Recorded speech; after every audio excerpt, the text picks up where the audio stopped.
Okay, let's get into it. It is Wednesday, February 11th, 2026. And if you've been scrolling online lately, doom scrolling, joy scrolling, whatever, and you feel like the world of sports is just, I don't know, operating at a fever pitch, you are not imagining it. We are absolutely in the thick of it. It really feels like everything is converging at once, doesn't it? Normally, the calendar gives you a little bit of breathing room. You get the Super Bowl, then a bit of a lull, then March Madness kicks off.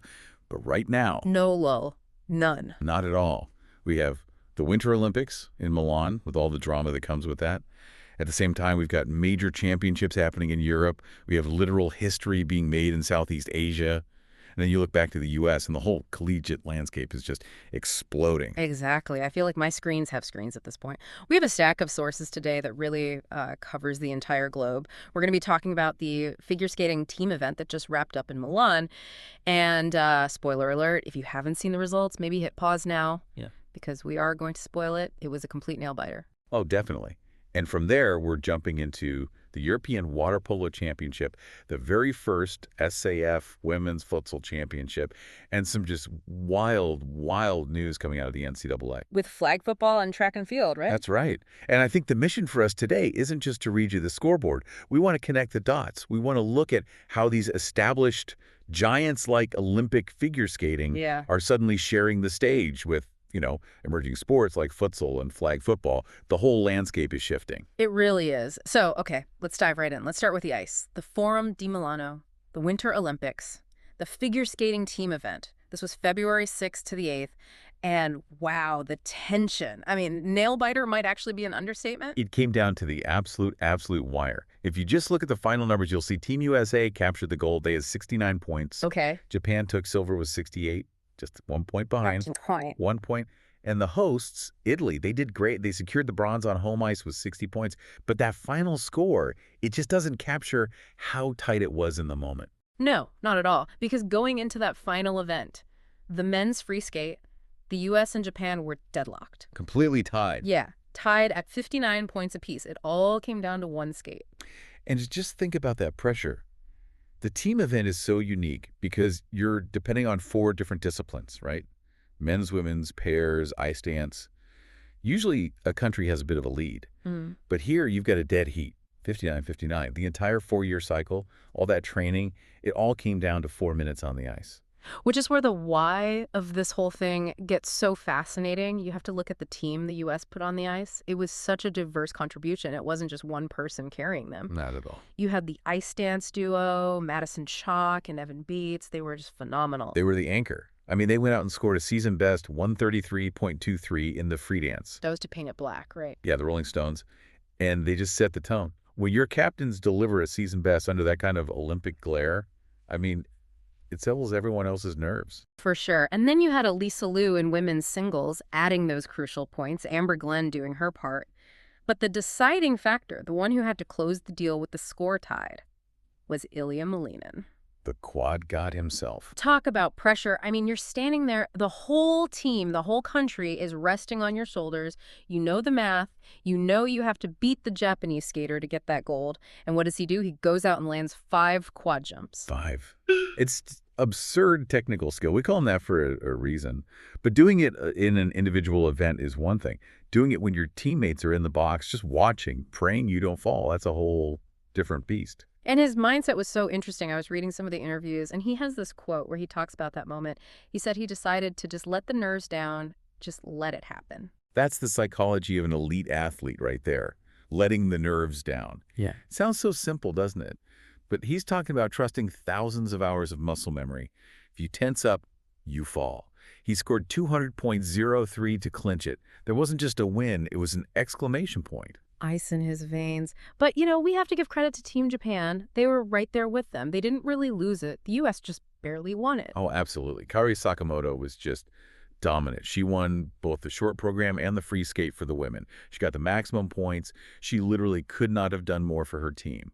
And the emotion from them afterwards, it was just palpable. I saw the footage. Sakamoto was in tears. Yeah, but tears of pride, I think, mixed with that heartbreak. They had this pact, the core team of Riku, Ruchi, Yuma, and Kaori. Yeah. They all vowed they were going to win gold. And if you look, they all delivered 10 points in their segments. They did their jobs perfectly. The math just, It just didn't work out at the very, very end. The U.S. just had a slightly deeper bench in the other disciplines. It's heartbreaking and inspiring all at once. Now, there is sort of a B-side to this story we have to touch on, because while Team USA is celebrating, it wasn't a perfect experience for everyone. Amber Glenn, who helped win that gold, had a really rough time. Yeah, and this is the part of the modern athlete's experience we can't ignore. Glenn, she did her job. She helped win that medal for the team, but at the same time, she was facing this huge backlash online. There was social media threats over comments she'd made about LGBTQ rights, and on top of that, a whole copyright dispute with an artist over her music. That sounds incredibly heavy. I mean, you're supposed to be at a career pinnacle, standing on a podium, and instead your phone is just blowing up with negativity. It is. Yeah. She actually said that the excitement of the win was lowered because of it all. It's just this stark contrast. You have the massive team victory on one side and this very personal, very digital age toll on the other. It really makes you think about the mental load these athletes are carrying now. It's not just about landing the jump anymore. That's a really sobering point. A reminder that they are just people. Okay, let's trade the ice for water. We're moving from Milan to the pools of Portugal for the European Water Polo Championship. And this one had a bit of a chaotic start, didn't it? It did, yeah. The event was originally supposed to be in Belgrade, in Serbia, alongside the men's tournament. Like a big joint event. Exactly. But Serbia, they relinquished the hosting rights for the women's event. They just couldn't do both. So there was this scramble, and Portugal stepped in, specifically Funchal in Madeira. Which is a pretty nice upgrade, scenery-wise, if you ask me. Madeira is gorgeous. Not bad at all. But, historically, this was a big deal. This was Portugal's first time ever hosting a senior women's event in any team sport. That's a huge milestone. It shows the sport is trying to expand its footprint beyond those traditional, Eastern European strongholds. And the tournament itself had a new format. I saw something about a second group stage. Yes, so they implemented what they're calling a second group stage, or a main round, before the knockouts even start. The whole idea is to get the top teams playing each other earlier, to increase the intensity and avoid those 20-2 blowouts you sometimes see in the early rounds. Right, to make it more competitive from the get-go. Did it work? I think so. The intensity was definitely high throughout. But in the end, the result felt a little familiar. The Netherlands defended their title. But it wasn't a walk in the park for them. The Dutch didn't just steamroll everybody. Far from it. The final against Hungary was an absolute classic. It ended 10-10 in regulation. And for anyone who doesn't watch a lot of water polo, a 10-10 game is a war. That is physically exhausting. It's a war of attrition. You're wrestling, you're swimming, you're treading water for an hour straight. And then after all that, they had to go to penalties. The Netherlands won 5-3 in the shootout. That takes so much mental fortitude when you're that gassed. And just to round out the podium, Greece took bronze, beating Italy 15-8.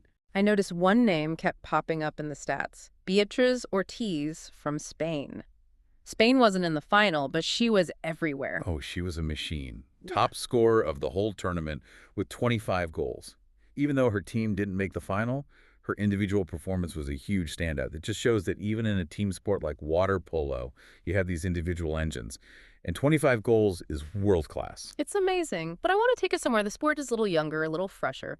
Let's go to Southeast Asia for the inaugural SAFF Women's Futsal Championship. This is so fascinating because it's a true first. The South Asian Football Federation put this together, the first ever edition of this tournament. Okay, wait. It's the South Asian Championship, but it was held in Bangkok, Thailand. That's Southeast Asia. Why there? That's a good question. It was a logistical decision. They chose Thailand because of the infrastructure. Futsal needs specific indoor courts, and Bangkok is a major hub for futsal in Asia. They wanted to give these teams the best possible stage. And this really fits our theme of emerging sports perfectly. This wasn't just about playing games. They held capacity-building courses for coaches and referees, too. So they're not just holding a tournament, they're building the whole ecosystem. Exactly. They're training the refs, training the coaches, trying to build the sport in the region from the ground up. That makes a ton of sense. And it looks like one team showed up with their foundation already built. Bangladesh was just unstoppable. Dominance is absolutely the right word. They won the title. They beat India in the final. But just look at the goal difference. Bangladesh scored 38 goals in the tournament, and they only conceded 10. 38 goals. That's video game numbers. It really is. Yeah. A plus 28 goal differential in a short tournament like this is almost unheard of. And the star of the show was Sabina Khatoon. She scored 14 goals in 6 matches. 14. including, get this, 4 goals in a single match against Pakistan and another 4 against the Maldives. The match against the Maldives ended 14-2, didn't it? It did. Sabina Khatoon was just playing on a different planet. She was faster, sharper, more clinical than anyone else. That's incredible. But beyond the scores, I saw that all 7 SAFF member associations made their debut here. Yes. Bangladesh, India, Bhutan, Nepal, Pakistan, Sri Lanka, the Maldives. For all of them to field teams and compete, that is a huge step forward for the sport in that region. You have to start somewhere. And getting 7 nations to commit to a women's futsal program like this is a massive win. It really feels like we're watching the birth of a new competitive tradition. Which, speaking of new traditions, let's bring it back to the U.S. The NCAA is making some moves that signal a pretty big shift in what college sports are going to look like. This is where it gets really interesting for the future. The big headline here is flag football. The NCAA has officially added it as an emerging sport for women. I feel like I've been hearing about flag football everywhere lately. Is that the Pro Bowl commercials for it? You have, and this is the formalization of that buzz. Emerging sport status is a specific NCAA pathway. To become a full championship sport, they need 40 varsity programs. They're expecting to have 60 by the spring of 2026.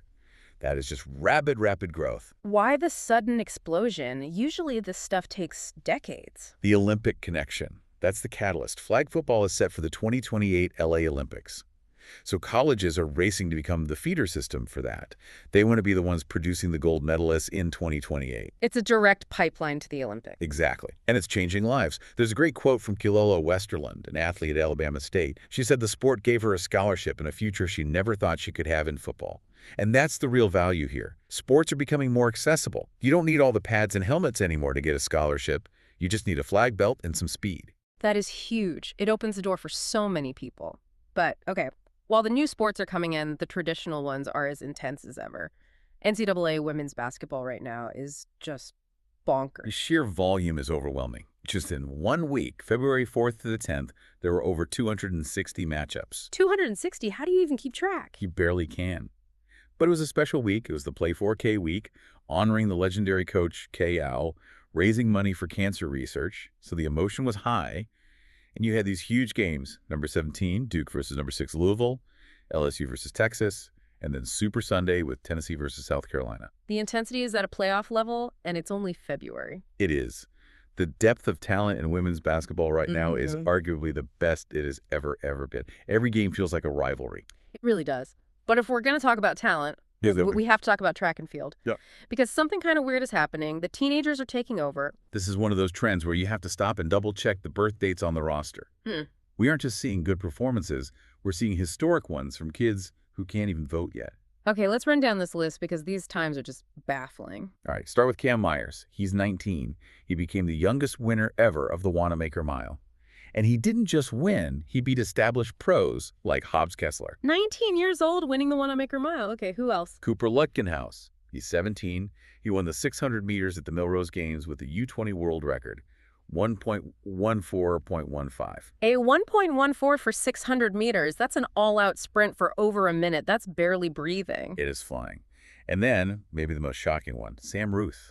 He is 16 years old. 16, he just got his learner's permit. He ran a 3.48.88 mile. Wait, hold on. A 3:48 mile at 16. That shouldn't be possible. Right. I remember when breaking 4 minutes in high school made you a national legend. It used to be front page news. Now you have to break 3.50 just to get into the conversation. It signals a whole generational shift. This isn't just a good week for track. We are seeing a fundamental change in what's athletically possible. Training is better. Recovery is better. The shoe technology, these super spikes, it's all coming together. It's almost scary. I mean, what does your peak even look like? If you're running 3.48 at 16, where do you go from there? That is the million-dollar question, isn't it? If we connect all these dots, this whole deep dive, we're seeing this broadening of the entire athletic canon. On one hand, you have sports like flag football and futsal opening doors for more people to play. On the other hand, in sports like track, the ceiling is being blown off by the youth. It really feels like the rules of engagement are changing across the board. You've got futsal giving women in South Asia a huge platform, water polo finding new homes in Portugal, Olympic gold coming down to a tiebreaker, and 16-year-olds running sub 3.50 miles. Yeah. It's a democratization of both talent and opportunity. Sports are getting more accessible, But the elite level is also getting younger and way more intense. So what does this all mean for you, the listener? I think it means if you're only watching the big four sports, you are absolutely missing the revelation. The real excitement is happening in these inaugural tournaments, in these emerging sports, and with these junior records. That's where the energy is. Absolutely. The definition of what a mainstream athlete is expanding right before our eyes. You might see a flag football player on a Wheaties box sooner than you think. Which brings us to a final thought for you to chew on. With teenagers breaking world records and these, quote, non-traditional sports like flag football getting NCAA and Olympic status, are we seeing the beginning of the end for the old, traditional hierarchy of major sports? And what does that mean for the athlete of the 2030s? That is the billion-dollar question. Will the NFL and the NBA still be the only games in town, or are we moving to a much more fragmented, diverse sporting world? Something to think about. Thanks for diving in with us. We'll catch you next time.